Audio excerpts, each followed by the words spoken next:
আসসালামু আলাইকুম। সবাই কেমন আছেন? আশা করি সবাই ভালো আছেন। তো আমার ভিডিও যারা প্রতিনিয়ত দেখেন তাদের অসংখ্য ধন্যবাদ জানাই ১ম এ। তো আল্লাহর রহমতে অনেক ভালো আছি, সুস্থ আছি সবকিছু মিলে। তো আজকের ভিডিওর মূল বিষয় হলো যারা আরকি নতুন খামারি আছেন বা পারিবারিক খামার যাদের আছে ২, ৪, ৫ টা, ১০ টা বা ২০ টা, ৫০ টা মুরগি লালন পালন করেন। পাশাপাশি নতুন করে যারা ফার্মি মুরগি পালতাছেন তাদের জন্য বিশেষ করে এই কথাটা। তো আমি মূলত প্রতিদিন ভিডিও দিয়ে থাকি বিভিন্ন খামার সম্পর্কে বা বিভিন্ন এমনি আনুষঙ্গিক কৃষি সম্পর্কে। তো ওই ভিডিওগুলো দিয়ে যারা দেখেন বা বিভিন্ন তথ্যগুলো পেয়ে থাকেন তাদের অসংখ্য ধন্যবাদ এবং তারাও মোটামুটি আপনার যারা ভিডিও দেখে উপকৃত হয়েছেন অবশ্যই জানাবেন। তো আজকের ভিডিওর মূল বিষয়টা হলো যে সামনে শীত, তো সামনে শীতে আপনারা মুরগি লালন পালনের ক্ষেত্রে কীভাবে যত্ন নেবেন বা তাদের কোন কোন পদক্ষেপগুলো আপনারা এই শীতের আগে নেবেন, তো সেই বিষয়ে মূলত ভিডিওটা। তো আপনাদের যে তথ্যটা আজকে দেবো সেটা হলো যে ফার্মি মুরগি, আমি প্রথমে যেটা বলতে চাইছিলাম যে ফার্মি মুরগির আপনারা কীভাবে যত্ন নেবেন এবং টাইগার মুরগির আপনারা কীভাবে যত্ন নেবেন। পাশাপাশি টাইগার বলতে আপনার যে সোনালি বা কালার বাটে এইসব মুরগিগুলো, এগুলো মুরগির কথা বলতেছি আর কি। আর ব্রয়লার তো এটা তো আপনারা যারা লালন পালন করেন দীর্ঘ সময় তাদের আর বলার কিছু নাই।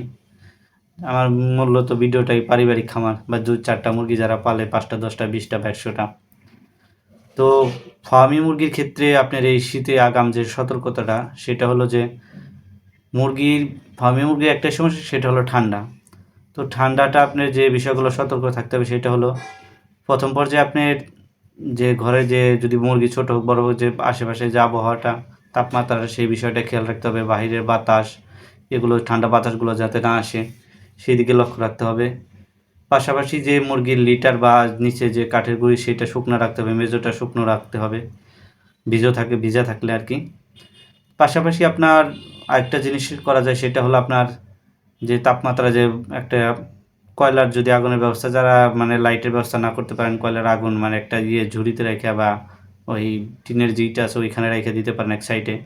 আবার দেখে সুইডা টুইডা এসে বসলো একটা অন্যরকম সমস্যার সৃষ্টি, অ্যাক্সিডেন্ট হয়ে গেল, ওইভাবে করা যাবে না। তাহলে লাইটটা দিলেই সেভ হয়। আর পাশে যে চারপাশে যে বাতাসটা আসে এটা বন্ধ করে দিতে পারেন। তারপরে আপনার যেটা করা দরকার সেটা হলো মেডিসিনের বিষয়টা, যে আপনার যে সমস্ত আনুষঙ্গিক যে ভিটামিনগুলো আছে, মিনারেলগুলো আছে, এগুলো দিতে পারেন। বিভিন্ন কোম্পানির হতে পারে, লাইসোভিট এই সেই ভিটামিনের যে ওষুধগুলো এগুলো দিতে পারেন, জিঙ্ক টিঙ্ক এই সেই, এগুলো আর কি আনুষঙ্গিক সবসময় দেওয়া যায়। তারপর ঠান্ডা আপনারা যে কীভাবে ঠান্ডা মানে মুরগির ঠান্ডা লাগছে এই বিষয়টা কীভাবে বুঝবেন, মানে হাঁচি কাশি দিতে পারে, নাক দিয়ে পানি পড়বে, মুরগিটি ঝিমাবে, চোখেও দেখবেন পানি থাকে অনেক সময়।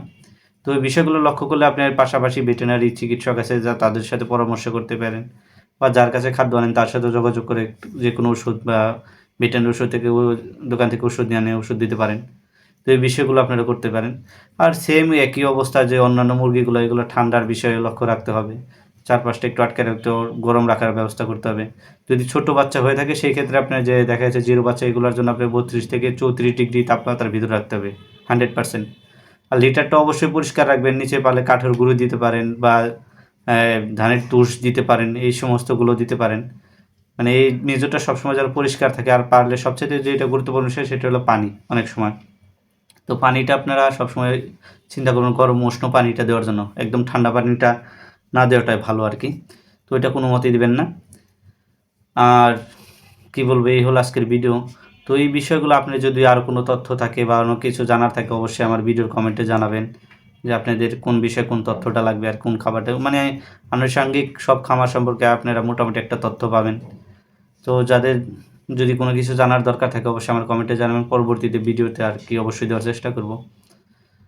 আর আজকে এই পর্যন্তই। তো সকলে ভালো থাকবেন, সুস্থ থাকবেন। আসসালামু আলাইকুম। দেখা হবে পরবর্তী কোনো ভিডিওতে। আর অবশ্যই আমার ভিডিও যদি ভালো লাগে অবশ্যই আমার সাথে থাকবেন, পাশে থাকবেন। ধন্যবাদ।